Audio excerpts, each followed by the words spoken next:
Alors, j'avais déjà fait une vidéo sur ma chaîne YouTube qui parlait de ce site, Hostinger. Donc, pour ceux qui ne connaissent pas, c'est un hébergement web rapide et sécurisé. Donc, c'est ce qui a marqué. Dessus, vous pouvez acheter des hébergeurs pour votre site web, mais également des VPS, des emails, des noms de domaine, donc plein de choses. Et le but, là, c'est que pendant les 10 prochaines minutes, je vous présente un petit peu tout ce qui est proposé. Et vous pourrez venir compléter sur le Discord avec le salon. J'ai créé un salon exprès pour ce partenaire. Si vous allez du coup sur le Discord dans le salon TAC Hostinger, là, vous avez tous les liens et une petite description si vous voulez directement aller à l'essentiel. Alors, parmi vous, déjà, je vais poser une question. Qui a déjà fait un projet qui nécessitait d'héberger quelque chose? Ça peut être un site web, un bot Discord ou autre chose. Dites-moi un petit peu quel type de projet vous avez déjà utilisé pour un hébergeur. Ils ont créé WebHost et Zero également, oui. Oui, mon portfolio, voilà. Est-ce qu'il y en a d'autres qui ont hébergé des projets? Donc, portfolio, c'est typiquement un site web, une page pour proposer ça. Un autre portfolio avec les différents projets. Ça, c'est intéressant, ça. C'est que quand on est développeur, c'est bien d'avoir un site sur lequel on regroupe tous ces projets qu'on a fait. Et ça, si vous voulez vous faire recruter un jour dans une boîte, vous avez juste à donner ce site et ça fait un vrai CV animé. Moi, je n'utilise pas de portfolio, mais par exemple, ma chaîne YouTube me permet de pouvoir proposer ça. Moi, Polytechnique, moi, projet pour passage d'examen. Ouais. Donc, en fait, pourquoi je vous parle de ça? Parce que Hostinger propose des produits qui sont localisés en France, que vous pouvez avoir. Et on a une offre spéciale pour la Saint-Conf. Donc, vous la retrouverez en description. Donc, vous tapez hostinger.fr/A5conf, si je ne dis pas de bêtises, et vous auriez un lien directement pour ça.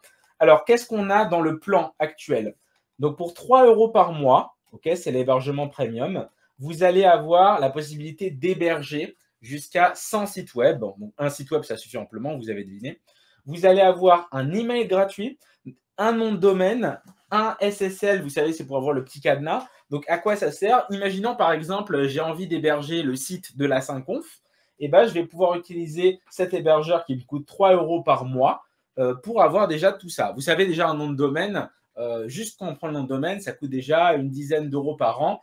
Donc là, vous payez à peu près 30 € par an. Vous avez le nom de domaine, l'hébergeur, 100 gigas de SSD de stockage. C'est assez incroyable. Vous pouvez aussi, avec le panel, gérer WordPress si vous n'avez pas la possibilité de coder votre site. Et vous avez même un outil pour préconstruire le site. Vous avez un support francophone en français si vous avez besoin d'aide sur l'interface. Ça, c'était pour la présentation générale. Et en plus du plan d'hébergement web, vous avez aussi d'autres produits. Par exemple, hébergement VPS, hébergement Minecraft. Si on va dessus, on a la possibilité de gérer ses plugins, la console, etc. Je sais que pas mal de personnes parmi vous utilisent ça. Donc, ça peut être une solution avec les différents plans qui existent. Après, s'il y en a qui n'ont pas la possibilité de mettre 12 € par mois pour un hébergement Minecraft, vous pouvez utiliser un VPS, le configurer et après mettre le SpyGot et tout ce qu'il faut pour avoir le serveur Minecraft. Ça peut également se faire. Alors, je vais vous faire une petite démonstration et après, je vous montrerai le panel directement. Alors, on va faire un upload avec StreamYard de nos petites diapositives. Comme ça, vous pouvez voir. Ah, elle s'est carrément sauvegardée. C'est nickel. Voilà. Tac. Donc ça, c'est Hostinger qui m'a fourni ça. Je le présente dans le cadre de cette conférence parce qu'ils n'ont pas pu assister et présenter ça parce que c'est un service qui n'est pas français à la base. En tout cas, quand je dis qu'il n'est pas français, c'est qu'ils n'ont pas de speaker français, mais vous avez un support français et des produits qui sont localisés en France. Donc, c'est ça qui est intéressant. Donc, hébergement web pour votre mission. Pour faire une petite introduction, donc c'est dans plus de 40 pays. Vous avez 8 centres de données. Une grosse croissance, quand on tape Hostinger, on tombe direct dessus. Et ce n'est pas leur seul produit. Vous avez aussi WebHost, comme on l'a dit. Vous avez, alors il y a Zero qui a été dit, je pense que ça en fait partie. 15 000 nouveaux utilisateurs par jour, vous vous rendez bien compte. Et plus de 900 employés qui vont, pour la plupart, répondre à vos aides, au support technique. Donc ça, c'est une présentation d'Hostinger, comme je l'ai montré. J'ai expliqué un petit peu les services. Vous avez du cloud, vous avez du VPS, vous avez du WordPress. Est-ce que parmi vous, il y en a qui ont déjà utilisé un site WordPress même en tant que développeur, juste, est-ce que vous avez déjà utilisé WordPress pour votre projet? Dites-moi. On est d'accord que ce n'est pas le prix final, hein. Bah, c'est une offre de lancement, en fait. C'est l'offre de lancement si vous prenez l'hébergement recommandé à la moitié ici. C'est le plus vendu et du coup, il y a une promotion ici. Mais bien évidemment, après, ça se change. Non, je viens en faire un pour une amie, oui, tous les jours. Alors, l'avantage de WordPress, du coup, c'est que pour quelqu'un qui ne sait pas développer, il peut facilement mettre en place un site.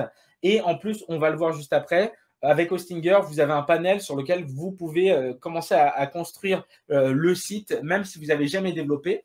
Et même, justement, avec cette offre-là qu'on a vue sur le site, vous avez la possibilité de prendre un nom de domaine. Alors, le nom de domaine, en fait, quand vous allez acheter l'offre, vous allez juste écrire le nom de domaine et il va se rattacher lui-même à votre hébergeur. Donc, vous n'avez même pas besoin de savoir comment faire la redirection, il se fait tout seul. Je viens de revenir, donc désolé si la question a déjà été posée. Hostinger, ce n'est que pour les sites statiques. On peut héberger un site qu'on utilise, par exemple, Vue. Alors, tu peux très bien utiliser un site comme configurer Vue ou autre chose. Parce que, en fait, sur l'hébergement premium, c'est essentiellement un service qui est déjà installé. OK. Mais par contre, si tu prends, par exemple, un VPS, tu peux installer ce que tu veux dessus. Voilà, c'est une petite machine, un serveur privé virtuel sur lequel tu installes ce que tu veux dessus. Ça peut être pour héberger un serveur Minecraft, pour aller faire un site avec des technologies spéciales, installer des trucs pour un bot Python. Bref, on peut s'en servir pour ce qu'on veut. Donc, c'est ça. Moi, j'aime beaucoup l'offre du VPS parce que c'est pas ultra cher. C'est à combien un VPS? Voilà, c'est 5 € par mois et vous avez le contrôle dessus. Alors que sur un hébergement web, on vous travaille déjà un peu la chose, on configure un peu les trucs pour vous. Alors, du coup, certains disent c'est assez cher. Alors, il y a plein d'offres différentes. C'est à vous de comparer par rapport à ce qui est proposé. Maintenant, si vous regardez la description, vous avez le lien de la Synconf et normalement, vous avez une réduction. Donc, ça permet déjà de réduire le coût. Ça marche bien avec Python Hostinger. Et ben, moi, j'avais déjà hébergé sur un VPS un site avec Django pour un projet et ça marchait bien. Il n'y a pas besoin de prendre une énorme machine pour ça. Après, il y a toujours les hébergements dédiés. Là, je ne crois pas qu'ils sont proposés ici, mais ça demande beaucoup plus de ressources. Enfin, tu peux mettre beaucoup plus de choses dessus, tu as le contrôle dessus, mais par contre, ça coûte beaucoup plus cher par mois. On doit être autour de 70 € par mois. Mais là, ce n'est pas l'offre qui est proposée, donc on ne s'y attarde pas.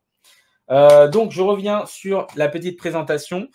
Donc, les technologies, vous avez vu un petit peu ce qui est listé, du SSL, HTTPS 2, HPanel. Donc, c'est intéressant l'idée du panel parce que des fois, on est obligé de tout gérer justement quand on prend un VPS. Mais pour ceux qui n'ont jamais fait de site web ou qui n'ont jamais eu la possibilité d'héberger ça eux-mêmes, vous avez une interface où vous pouvez gérer tout ce qu'il faut. On va la voir juste après. Ouais, pour Node.js, on peut.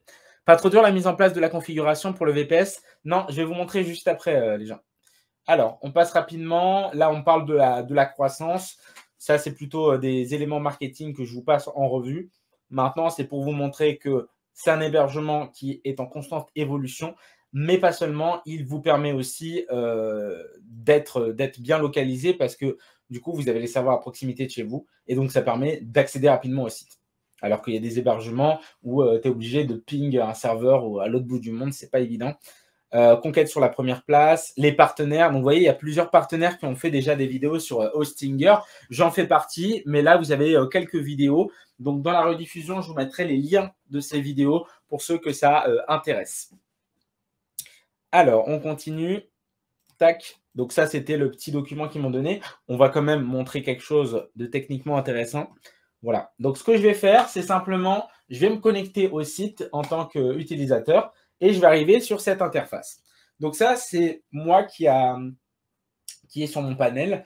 En fait, ce qui se passe, c'est qu'ils m'ont offert une machine pour que je puisse vous faire une démonstration. Et de base, j'avais fait une vidéo où j'avais hébergé le site de la Synconf de l'année dernière, pour ceux qui se rappellent. Et en fait, le truc, c'est que ce site, automatiquement, il était hébergé sur asynconf-dev.fr. Donc, si on va sur le lien, c'est le site de l'année dernière qui est hébergé. Et ça, il est hébergé chez hostinger.fr. Alors, comment j'ai fait pour uploader tout ça? Eh bien, justement, donc, quand j'ai créé l'offre, j'ai une petite interface sur laquelle je peux choisir si mon site est déjà existant. Si je n'ai pas créé mon site moi-même, alors comment je vais faire pour le faire. Donc, vous allez être guidé pas à pas pour choisir les bonnes options.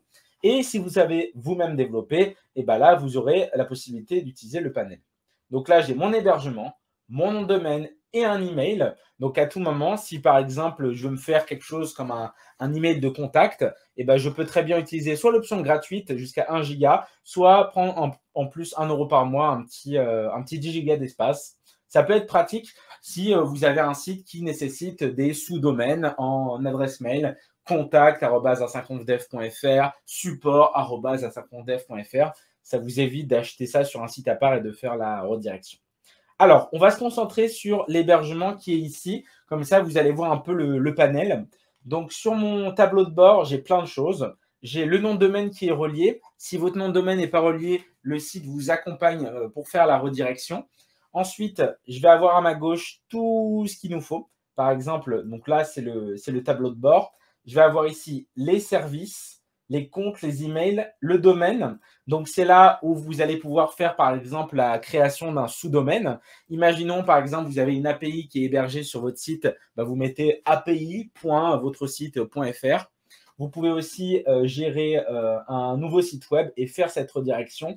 Donc là, l'accompagnement est fait directement depuis le panel. Il n'y a même pas besoin de les contacter pour ça. Ce qui va nous intéresser, c'est la première fois qu'on héberge notre site.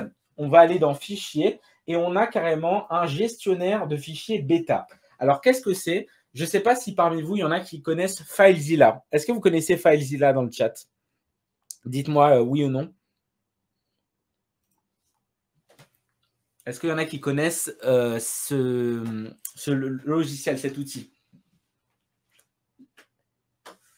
Oui. Est-ce qu'il y en a d'autres qui connaissent ou qui ne connaissent pas? Yep, yes, yes, yes, bien sûr. OK. Donc là, en fait, vous pouvez très bien vous connecter à votre machine par FTP. Donc, c'est par fichier par transfert, par protocole de transfert de fichiers. Donc, FTP, File Transfer Protocol. Ou alors, vous pouvez utiliser directement l'interface qui est proposée ici, qui est en bêta. Alors, on aime ou on n'aime pas. Je vois que dans le chat, il y en a qui ont mis ça. Vous pouvez utiliser ça et en fait, vous uploadez les fichiers directement ici. Vous faites un glisser-déposer. Donc, imaginons par exemple, je veux mettre à jour le planning de la Synconf. Je vais aller le chercher sur mon ordi. Hop, à Synconf 2022, site ici. Donc là, pour l'instant, si je vais sur le site et que je vais dans Planning, normalement, j'ai les conférences de l'année dernière. Vous voyez, 2021, juste ici. Mais par contre, si maintenant, je viens uploader mon fichier qui s'appelle planning.html, donc je vais juste le remplacer. Tac. Je rafraîchis la page et je me retrouve maintenant avec les conférences de cette année. C'est instantané. Donc ça, c'est vachement pratique pour ceux qui avaient peur d'héberger un site web ou un projet et qui se disent « Ah, c'est difficile, je dois installer plein de trucs ». Avec le panel, c'est super simple. On revient du coup sur le panel standard. Donc voilà, les comptes FTP, si vous avez besoin de vous connecter, bon là, je les affiche, mais de toute façon, je vais changer le mot de passe juste après. Et on aura d'autres points par rapport à la sécurité, les bases de données qu'on va voir juste après. En attendant, je vais prendre quelques questions. Alors, j'aime bien pour uploader tout un projet en zip. Oui, bah, du coup, tu dois le dézipper avant de mettre le projet, mais ça fonctionne de la même manière. Après, oui, je peux comprendre qu'on préfère utiliser FileZilla. Maintenant, il y a des personnes qui préfèrent utiliser Git directement. Eh bien, sachez que vous avez sur le panel, normalement, c'est dans Avancé. Voilà, dans Avancé, vous avez un onglet Git. Et en fait, ce que vous pouvez faire, c'est créer un compte, par exemple, sur GitHub, envoyer vos projets avec Git. Donc ça, j'ai fait une vidéo sur ma chaîne qui explique comment fonctionne l'outil Git. Et grâce à ce Git-là, on va dessus, vous allez pouvoir générer une clé qui permet de faire le lien entre votre repository Git et Hostinger. Et donc, quand vous allez faire une modification sur le Git, automatiquement, ça va mettre à jour votre site. Donc ça, c'est vachement pratique. Vous pouvez même créer le dépôt depuis le panel. Donc, pourquoi pas. Je ne l'ai pas encore utilisé, mais je sais que certaines personnes qui achètent les produits chez Hostinger l'ont fait et ça marchait plutôt bien. On peut connecter depuis la branche principale. Voilà, par exemple, tu peux faire ça. Alors, à quoi ressemble l'IDE d'Hostinger? Comment ça, l'IDE? L'IDE, c'est pour programme, et là, on parlait du panel. Donc, c'est pas la même chose. Alors, bonne question. Je vois ici, y a-t-il un service de base de données MySQL ou PostSQL? Alors oui, si tu vas ici dans base de données, hop, on peut gérer les différentes bases de données. Donc, j'ai juste à créer le nom, je me mets un nom d'utilisateur et un mot de passe et je fais créer. Et après, vous pouvez le gérer soit avec une requête standard MySQL, soit vous pouvez utiliser PHP-MyAdmin qui est juste là. Pour ce qui est de Postgre, je n'ai pas fait le test. Après, si tu veux tout gérer par toi-même, utiliser tes propres méthodes de base de données, tu peux toujours utiliser un VPS et tout installer toi-même. Ça fonctionne également. Donc voilà un petit peu pour ça. C'est vachement intéressant, j'avoue. On peut connecter depuis la branche principale, j'ai déjà répondu. Tac, tac, tac. Y a-t-il un moyen de passer via GitHub pour deploy? Et bah, en fait, tu passes, une fois que tu as fait le lien, j'imagine que ça va aller absorber le code. Après, pour le déploiement, je t'ai dit, je n'ai pas fait le test, donc il faudrait faire un test sur une petite machine pour voir. Après, tu peux prendre un mois. Hein. Les offres ici sont sans engagement. Donc, tu peux prendre un mois sans engagement, faire tes petits tests et après annuler. Et c'est remboursé sous 30 jours. Hein. Des 30 premiers jours, du coup, tu es satisfait remboursé. Voilà. Peut-on gérer les variables d'environnement avec Hostinger? C'est-à-dire les variables d'environnement au niveau machine, au niveau à quel niveau? Essaye de détailler un peu. J'ai peut-être une idée de ce que tu avances. Accès SSH. Ouais, je pense que tu parles de ça. Depuis le panel, je ne sais pas, mais par contre, ici, tu as les accès SSH. Donc, si par exemple, tu utilises, je ne sais pas, PuTTY, qui permet de se connecter en SSH, tu peux utiliser ici les informations. Donc, je ne vais pas vous montrer mon mot de passe, vous doutez bien, mais tu te connectes en SSH et après, c'est en ligne de commande standard. Donc, tu peux très bien t'en servir et aller voir les différentes variables d'environnement. Commande SSH de base. Vous avez des tutos. Je viens de découvrir ça, il y a des tutos. Tâche cron, info PHP, gestion du cache, éditeur de zone DNS, configuration PHP. Donc voilà, par défaut, vous aurez un site avec l'environnement PHP, mais vous pourrez venir le changer suivant votre offre que vous avez choisie. Alors, pas mal du tout, c'est combien l'année? Alors là, c'est à 3 € par mois, en passant par le lien qui est en description, donc 2,99 € par mois. Et du coup, tu auras, si tu fais 3 € x 12, à peu près une trentaine d'euros pour un an. Avec le nom de domaine en plus, avec le SSL, avec tout ce qu'il faut. Donc le SSL, c'est pour avoir le petit cadenas tout en haut. Ce n'est pas le truc non plus qui va faire que votre site soit le plus fiable, mais c'est quand même important aujourd'hui d'avoir un site avec ce fameux cadenas. Je vous ai fait d'ailleurs une vidéo là-dessus sur ma chaîne. Alors, pour ceux qui hésitent, je suis chez Hostinger depuis 2 ans et j'ai aucun problème. Vous allez tomber rapidement dessus. Et non seulement, ce n'est pas parce que je suis sponsorisé par Hostinger depuis maintenant quelques semaines que je vais le dire, mais j'ai aussi utilisé Hostinger pour des projets à moi, pour les cours il y a un moment, et ça faisait le taf, et ça fait encore le taf. Et il y a, je crois, des équivalents qui ont été rachetés, WebHost, etc., qui appartiennent à Hostinger. Ça fait 1 an que je suis chez eux pour gérer mes sites et différents hébergements. C'est simple d'utilisation, très complet, pas de problème. Moi, je pense pour quelqu'un qui débute, ça peut être une bonne solution. Et puis après, vous avez le support si vous avez besoin d'aide. 24 €, pas cher du tout. Après, voilà, pour quelqu'un, 24 € par an, ça peut être beaucoup. Mais voilà, ça dépend du type de projet que vous allez héberger. Si c'est un petit portfolio et tout, ça suffit amplement. Par contre, si vous avez besoin de plus d'espace, il faudra prendre une offre un peu plus conséquente. De SSR, j'ai vu passer ça il y a quelques instants. Sécurité SSR. Vous avez un kit pour le référencement, SEO Toolkit. Ça, c'est une offre à prendre en plus. On peut faire la migration de site web, mais le SSR, je ne vois pas où c'est à ce niveau-là. Vous avez des tests de vitesse. En fait, on vous met à disposition aussi des outils pour vous faciliter la vie, que ce soit pour la création de la page, mais aussi pour un peu le monitoring derrière, chose qu'on devrait déléguer si on était sur une machine où on ne s'y connaît pas bien. Je vais prendre encore 2 petites minutes de questions et on va passer à la suite. Est-ce que ça va? Ça va, j'ai pas trop été trop commercial. Voilà, ils m'ont dit: «On a confiance en toi, on aimerait que tu présentes. Malheureusement, on ne peut pas assister, à la conférence parce qu'on n'est pas dans la même zone géographique». Donc voilà, c'est la situation la solution que j'ai trouvée pour qu'ils puissent participer parce ils ont quand même bien aidé la chaîne, dans les derniers mois, donc c'est normal, de les mettre ici.